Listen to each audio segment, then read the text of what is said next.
J'ai 77 ans. Je me sens en pleine forme, assez en pleine forme. J'ai toujours pensé, quand j'avais une dizaine d'années, que l'an 2000, je n'existerais plus. Je ne serais plus là.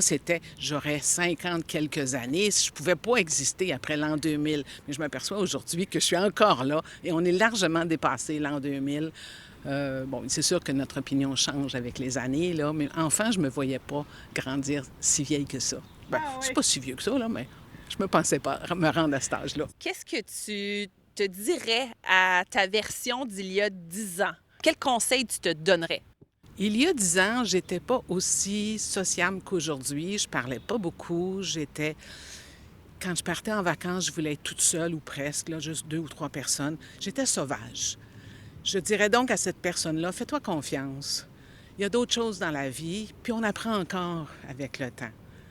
Mais je suis différente d'il y a 10 ans, effectivement. Il y a 10 ans, mon mari est décédé. Alors là, mon porte-parole, c'était lui. C'était lui qui entretenait toutes les relations, qui faisait toutes les conversations. Moi, je suivais, j'écoutais. Alors aujourd'hui, j'ai été obligée d'apprendre. J'ai comme pas eu le choix.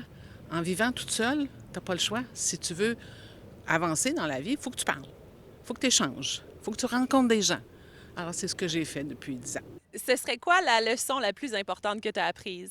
Aimer, se laisser aimer, le dire, parce que les journées ne reviennent pas, les moments ne reviennent pas, et puis il est trop tard après. C'est ça la leçon la plus importante.